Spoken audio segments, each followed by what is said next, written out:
Bismillahirrahmanirrahim. Assalamualaikum warahmatullahi wabarakatuh. Waalaikumsalam warahmatullahi wabarakatuh. Assalamualaikum warahmatullahi wabarakatuh. Alhamdulillahirrahmanirrahim. Mudah-mudahan semuanya dalam keadaan sehat walafiat. Apa kabar semuanya? Sehat? Ada yang sakit enggak? Alhamdulillah Ibu sehat. Sehat semua ya? Enggak ada yang berizin sakit hari ini?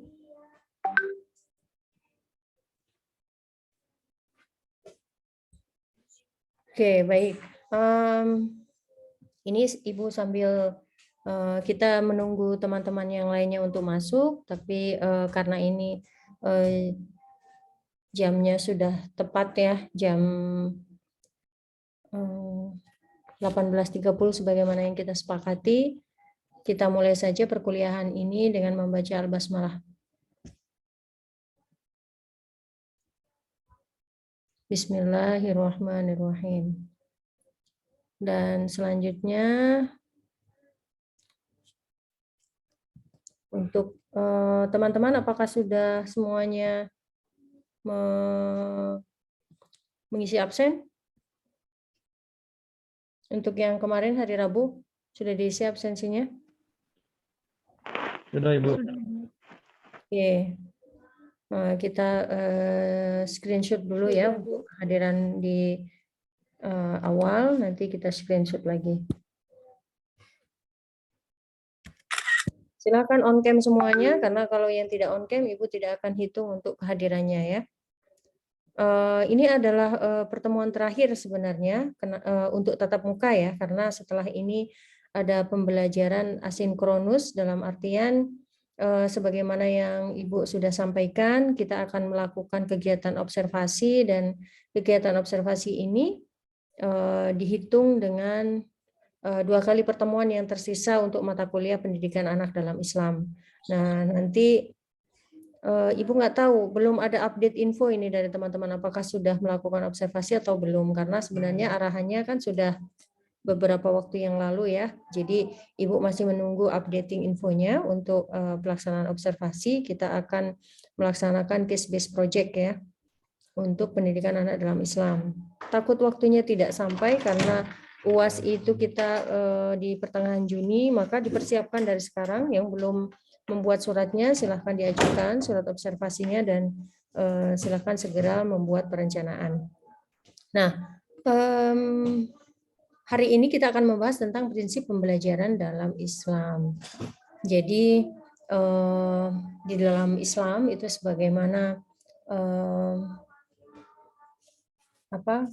arahan ataupun perintah dari Allah kan, thalabul ilmi fardhatun ala kulli muslimin wa muslimatin ya. Itu ada hadis yang kemudian Rasul sampaikan bahwa menuntut ilmu itu wajib bagi perempuan muslim maupun laki-laki, perempuan muslimah maupun laki-laki muslim. Nah, terkait dengan menuntut ilmu ini tentunya dalam proses pendidikan kita membutuhkan sebuah suasana pembelajaran. Nah, suasana pembelajaran di dalam lingkup klasikal ataupun lingkup kelas itu tentunya sebagaimana teori-teori yang sudah kita dapatkan, teman-teman dapatkan di PKSD itu pembelajaran yang menarik, yang tidak monoton, pendekatan PAIKEM. Kalau sekarang ini kita sudah, ini boleh ditambahkan nanti pendekatan kita adalah student center learning, mengajar menggunakan bahasa cinta ataupun teaching by heart gitu ya. Bagaimana kemudian kita bisa tampil menjadi seorang guru yang dirindu, bukan guru yang kemudian tidak diharapkan kedatangannya ataupun kehadirannya. Nah, yang seperti itu sudah insya Allah kalau teman-teman dari PKSD sudah khatam ya dengan pembelajaran yang sifatnya seperti ini. Tapi Ibu ingin mencoba dulu, menguji dulu. Yang disebut dengan pembelajaran yang aktif itu yang seperti apa? Coba. Novia. Menurut Novia, kalau pembelajaran aktif itu seperti apa?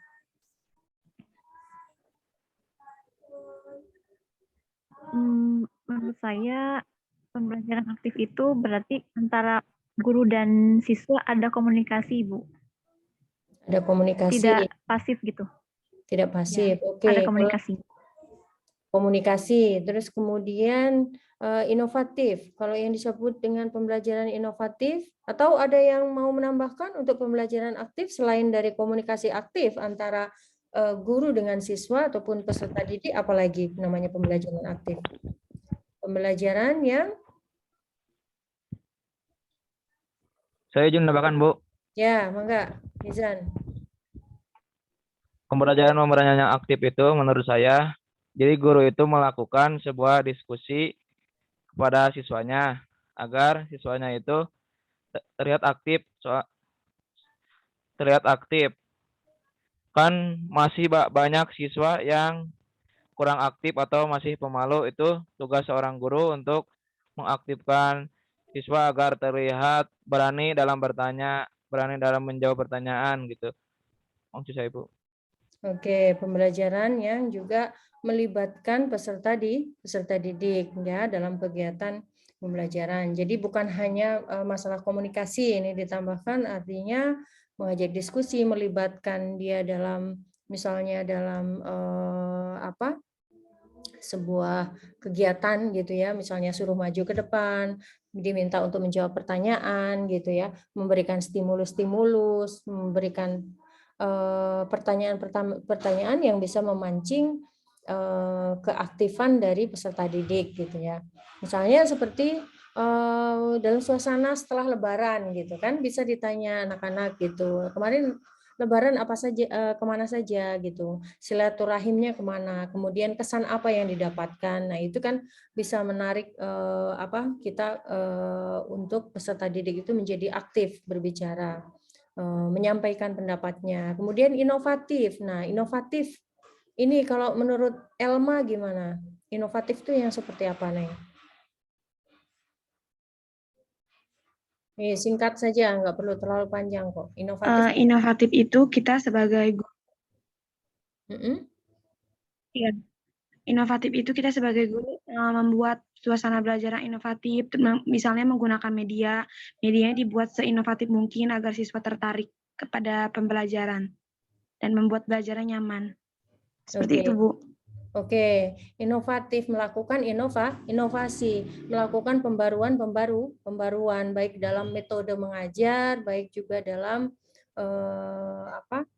media, misalnya penggunaan media gitu. Jadi peserta didik kemudian bisa merasakan sebuah pembelajaran, ada sesuatu yang baru gitu yang didapatkan ya. Nah, kemudian Rizky, kalau Rizky kreatif, menurut Rizky itu yang seperti apa kreatif? Kreatif menurut Rizky seperti apa? Mana Rizky tadi kok sembunyi?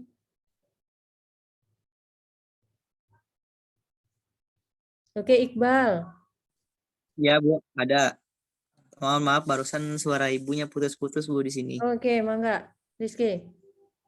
Ya. Kreatif yang seperti apa? Kreatif menurut saya itu bagi seorang guru mungkin dalam pembelajarannya memberikan sesuatu yang baru kepada anak-anak, misalkan dalam model atau metode pembelajarannya supaya anak itu tertarik, Bu. Oke. Kreatif. Kalau inovasi tadi berbicara tentang pembaruan-pembaruan gitu ya, baik metode, media. Nah, kalau kreativitas ini menumbuhkan kreativitas gitu. Bagaimana kita bisa kemudian mengondisikan suasana pembelajaran itu di mana anak ini keterampilan motoriknya itu juga bisa seimbang gitu ya dengan kemampuan kognitif maupun afektifnya. Jadi psikomotoriknya itu juga harus kita kembangkan. Maka harus menumbuhkan kreativitas siswa. Misalnya kita sekarang sedang belajar bagaimana cara menghitung rumus kubus gitu ya. Nah, diminta peserta didik untuk membuat kubus gitu dari kertas misalnya. Nah, itu menggali kreativitas dari peserta didik. Kemudian diberikan warna-warna yang mungkin masing-masing punya kesenangan gitu, maunya warna apa, kamu yang disuka warna apa, silahkan dibuat sekreatif mungkin, kemudian bisa diberikan nilai dan lain-lain. Nah, ada banyak hal yang bisa dilakukan oleh seorang guru untuk menciptakan sebuah pembelajaran yang kreatif. Kemudian juga efektif. Efektif yang seperti apa efektif? Salsa.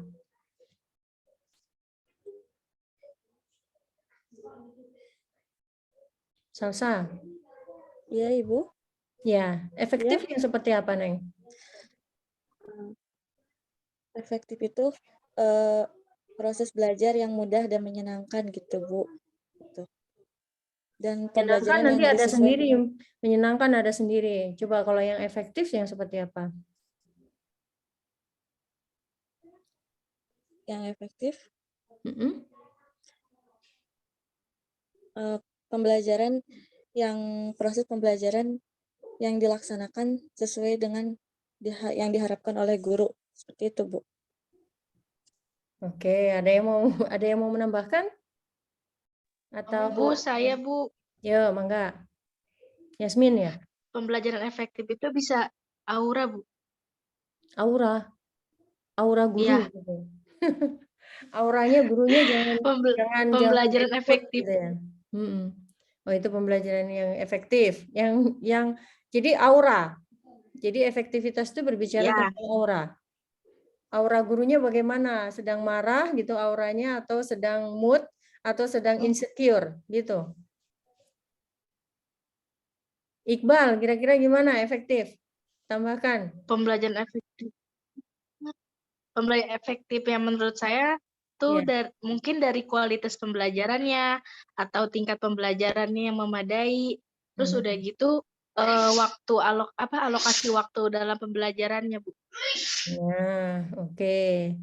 Oke, nanti Iqbal yang pembelajaran yang menyenangkan. Jadi efektif itu kita berbicara tentang efektivitas. Efektif itu artinya semua waktu pembelajaran yang sudah direncanakan itu dengan kegiatan-kegiatan pembelajaran, dengan tahapan-tahapan dari mulai perencanaan, kemudian isi, kemudian ada penutup, itu dilaksanakan sesuai dengan perencanaan yang ada ya, sesuai dengan ibaratnya sesuai dengan RPP-nya gitu. Jadi efektif, tidak kemudian pendahuluannya lebih banyak gitu, cerita ke sana sini, kemudian justru ketika isi menyampaikan materi pembelajaran hanya sedikit gitu ya, atau kemudian ice breaking-nya yang lebih banyak gitu ya, akhirnya kemudian tidak ada evaluasi dalam pembelajaran. Nah, itu dikatakan tidak efektif. Jadi efektivitas itu berbicara tentang bagaimana seorang guru itu bisa menempatkan pembelajaran itu sesuai dengan perencanaan yang telah dibuat, melaksanakan pembelajaran itu sesuai dengan perencanaan yang telah dibuat, sehingga tujuan pembelajaran itu juga tercapai. Itu ya. Menyenangkan apa Iqbal kalau menyenangkan?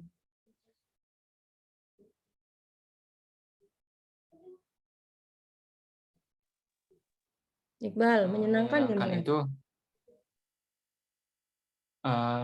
peserta didik itu merasa tidak terpaksa dalam belajar, mereka menikmatinya. Oke. Menyenangkan ya, artinya kita bisa menumbuhkan suasana hati yang senang, hati yang nyaman, hati yang bahagia gitu ya peserta didik. Jadi tidak merasa bahwa mereka merasa terintimidasi gitu. Belajar itu inginnya cepat pulang gitu. Itu artinya pembelajarannya tidak menyenangkan. Tapi ketika seorang siswa ataupun peserta didik itu kemudian dia merasa bahwa belajar di kelas itu sesuatu yang istimewa gitu ya, tidak ingin segera pulang, dan itu maka bisa dikatakan bahwa pembelajarannya menjadi pembelajaran yang menyenangkan. Karena siapa faktornya? Ya karena semua pihak, termasuk faktor utama adalah guru, karena guru di sini yang melakukan pengelolaan kelas gitu ya. Guru di sini yang kemudian menerapkan metode-metode, strategi-strategi pembelajaran yang kemudian bisa mendukung kompetensi siswa, juga bisa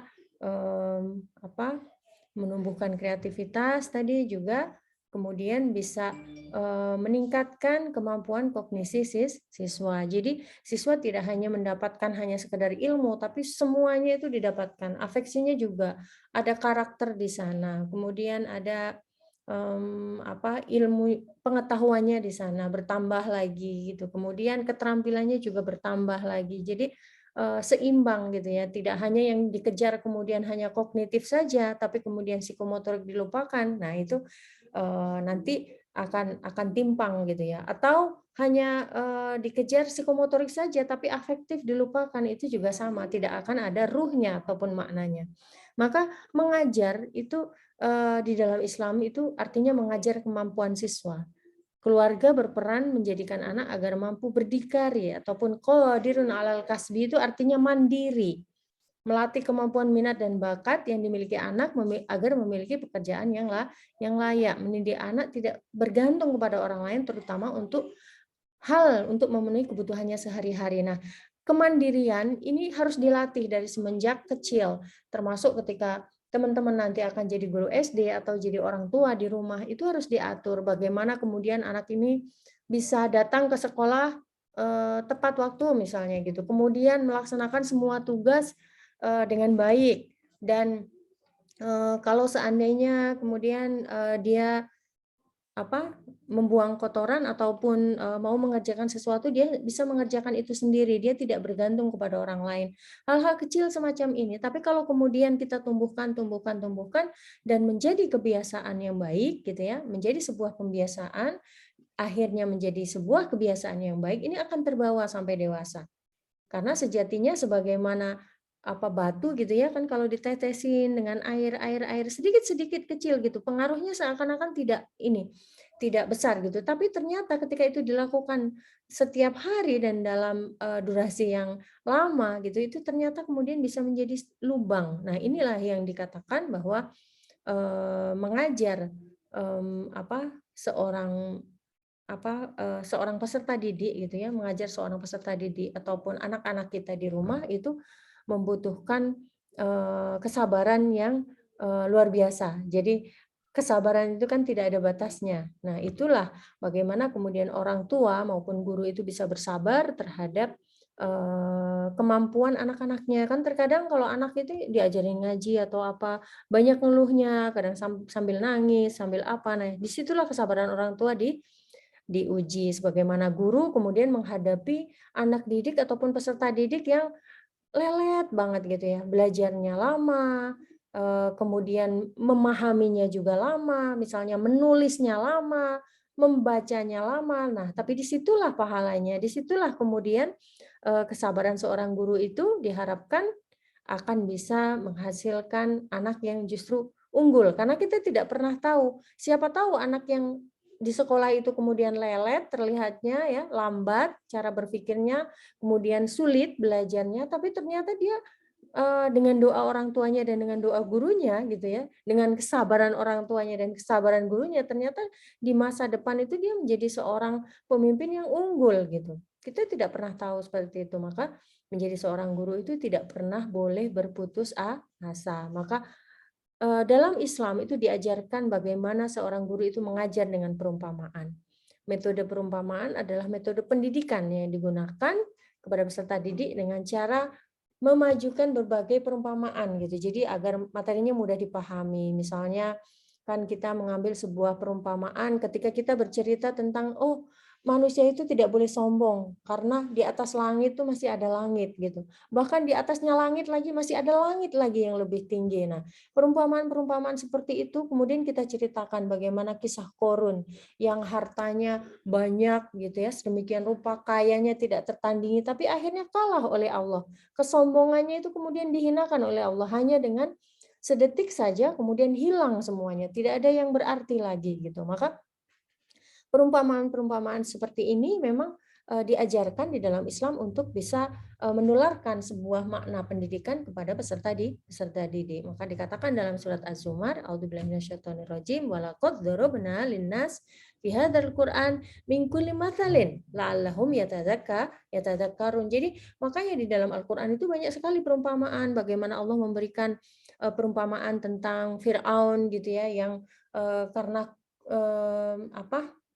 kufurnya terhadap Allah karena kemudian dia tidak mau, dia bersikap sombong mengaku Tuhan gitu di hadapan Allah gitu. Kemudian apa yang didapatkan gitu ya?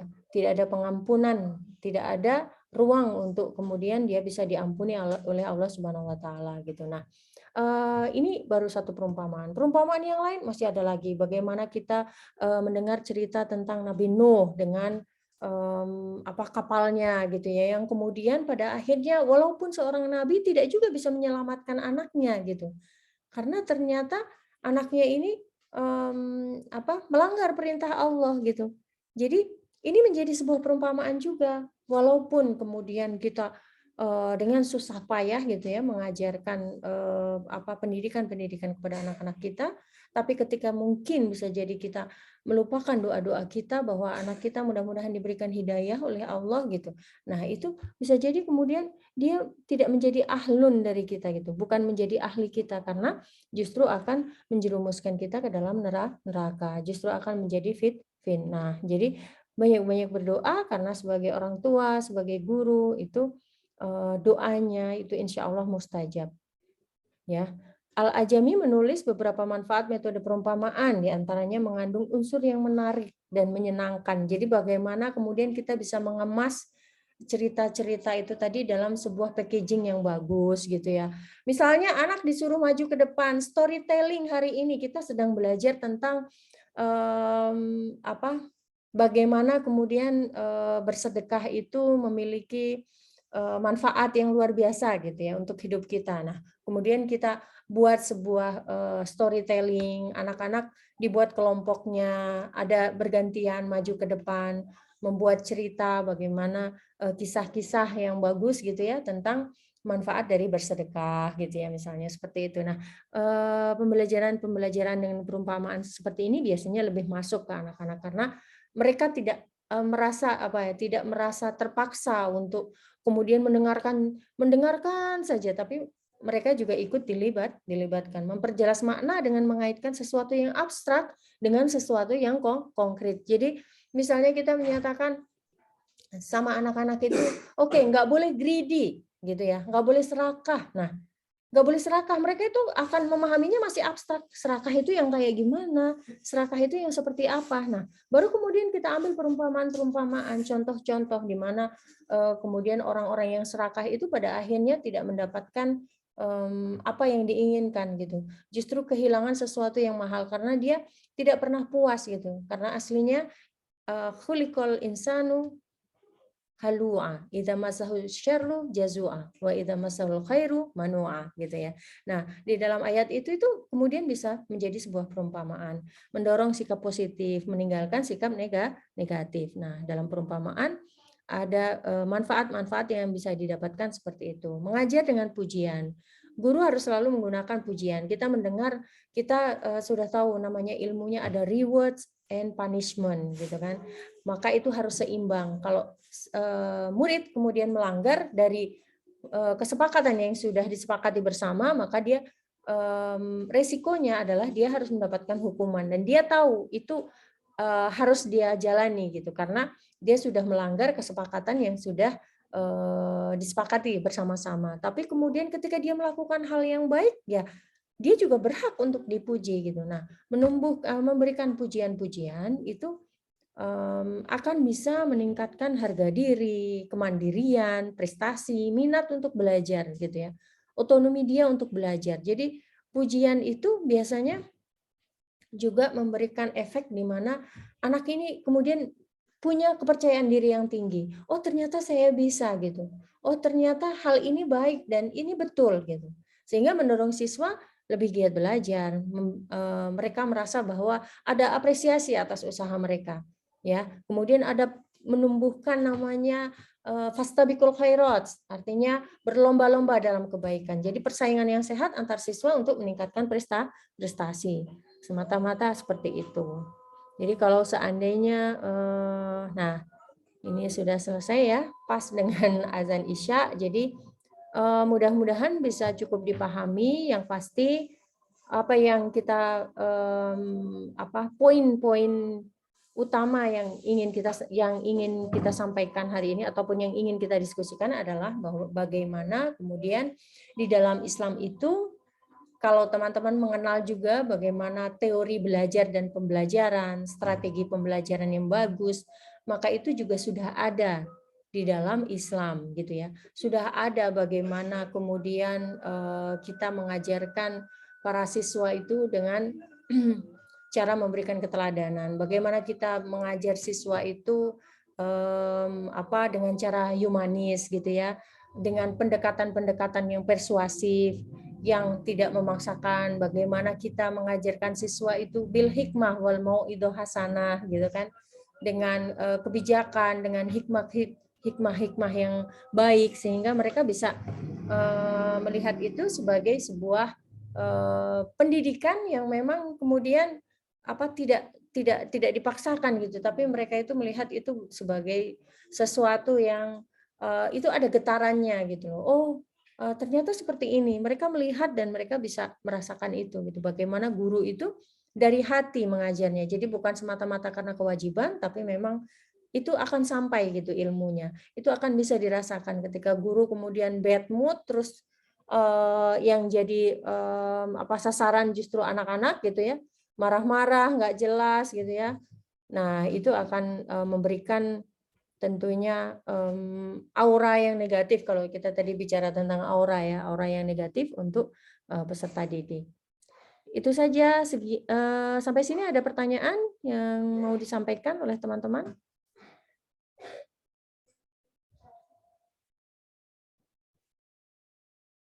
Kalau sudah tidak ada, ini waktunya tinggal sedikit lagi ya, tinggal 1-2 menit lagi. Kalau masih ada pertanyaan, mangga, masih ada waktu. Sinta Dewi. Bertanya, Bu. Ibu, suaranya di kami. Bu. Bagaimana, Neng? Halo, Ibu. Ya. Ibu izin bertanya. Ya. Bu? Iya, mangga. Nggak kedengaran suara Ibu. Iya. Ibu, bagaimana caranya kita bersikap baik, istilahnya menjadi guru yang lembut gitu kan? Kalau aku mencerna apa yang disampaikan Ibu barusan itu, berusaha kita tuh harus jadi guru tuh harus lembut gitu ya, Bu. Baik, lembut gitu. Tapi bagaimana caranya kita tuh tidak, di satu sisi murid itu tidak merendahkan kita gitu, Bu. Jadi nggak takut gitu sama kita tuh. Kasih ya, Bu. Oke, terima kasih Elis. Ini oke, Ibu lanjut aja sebentar ya. Jadi bagaimana menjadi guru yang lembut tapi juga tegas gitu maksudnya ya, Elis ya. Kurang lebih yang Ibu tangkap seperti itu. Artinya kalau terlalu lembut nanti malah muridnya nggak takut gitu kan. Sementara kan kalau murid-murid SD itu kan terkadang kita sudah teriak-teriak, mereka masih lari-lari gitu ya. Masih lari-larian ke sana sini. Jadi sebenarnya itu kan sesuai kita bisa mengondisikan diri kita sebagai seorang guru gitu. Tidak juga kemudian kalau kita lembut kita nggak boleh marah. Tidak seperti itu. Jadi bukan berarti terus kemudian kita lembut sama mereka kita nggak bisa tegas. Tidak. Jadi ada situasi-situasi di mana kita butuh untuk menampilkan kelembutan kita, ada situasi juga di mana kita butuh untuk menampilkan ketegasan kita sebagai seorang guru. Untuk hal-hal yang sifatnya itu adalah kewajiban, itu adalah kedisiplinan, itu adalah aturan yang tidak bisa ditolak, gitu, ditolerir, maka kita harus tegas, tegakkan itu. Karena dengan pembiasaan seperti itu, mereka juga akan tahu bahwa oh ini harus dilakukan dan mereka tidak boleh menyalahi aturan gitu. Mereka akan tahu bahwa oh Bu Elis ternyata bisa marah juga ya gitu. Jadi tapi untuk hal-hal yang seperti apa gitu. Nah, itu kita sendiri yang akan bisa menyesuaikan. Nah, kemudian makanya diajarkan kemarin kalau seorang guru itu mau marah itu tidak boleh dalam keadaan emosi. Jadi marahnya itu adalah marah sayang gitu ya. Jadi bukan semata-mata marah itu karena mendendam terhadap peserta didik gitu. Itu akan sangat bahaya gitu ya. Karena jangankan kalau seorang guru seperti itu maka nantinya ilmunya justru nggak akan menjadi berkah gitu ya bagi muridnya, nggak akan jadi berkah bagi muridnya. Maka kita harus pandai-pandai untuk bisa membedakan mana situasi hati yang sedang emosi atau kita tetap harus dalam kerangka bahwa ini adalah kita sedang beribadah gitu, kita sedang mendidik anak yang bisa jadi nanti akan mendoakan kita, bisa jadi nanti ketika di akhirat dia akan menjadi saksi untuk kebaikan kita gitu, memberikan ilmu kepada dia gitu. Nah, itu yang harus terus ditanamkan. Maka seorang guru itu ya harus dengan penuh kelembutan memang gitu, karena sejatinya pendekatan-pendekatan kepada anak itu bentuknya kan harus lebih persuasif gitu ya. Pendekatan-pendekatan yang memberikan stimulus, memberikan dorongan-dorongan emosional, psikoemosional gitu ya. Jadi psikologis yang kemudian memperhatikan emosi anak seperti apa gitu. Tapi bukan berarti kemudian kita tidak boleh marah. Ada kalanya kita boleh marah, tapi kemarahan kita bukan semata-mata karena kita mendendam, bukan semata-mata karena kita benci, tapi kemarahan kita adalah demi kebaikan anak-anak didik kita. Seperti itu. Gitu Elis ya, Neng. Baik, Ibu, terima kasih. Enggak. Ya, teman-teman yang lainnya? Waduh, ini kok masih ada yang mau masuk ini. Keluar masuk mungkin ya? Cukup? Oke, cukup ya? Kita sepakati? Kalau dirasa sudah cukup, maka kita akhiri perkuliahan ini. Dan teman-teman, setelah ini jangan lupa sebagaimana yang Ibu sampaikan di awal tadi, segera melakukan observasi, nanti template untuk laporannya akan segera Ibu kirimkan. Tetap semangat, insya Allah semuanya dijaga kesehatannya, semuanya dimudahkan aktivitasnya, jangan galau, jangan insecure. Kalau gurunya insecure nanti jadi muridnya jadi tambah-tambah gitu ya. Baik, wallahu yaqulul haq wa huwa yahdis sabil, kurang lebihnya mohon maaf. Terima kasih semuanya. Kita akhiri dengan sama-sama membaca doa kafaratul majelis. Subhanaka Allahumma wa bihamdika asyhadu an la ilaha anta astaghfiruka. Mana suaranya? Astaghfiruka wa atubu ilaik. Ya, kita foto dulu ya. Kita foto dulu. Foto dulu, screenshot dulu sebentar. 1, 2, 3. Ya, Bu.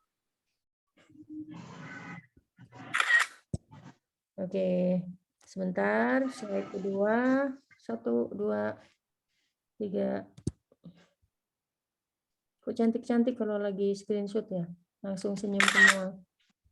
Sebentar. Nggak ada namanya. Oke, terima kasih semuanya. Sehat ya. Assalamualaikum warahmatullahi wabarakatuh.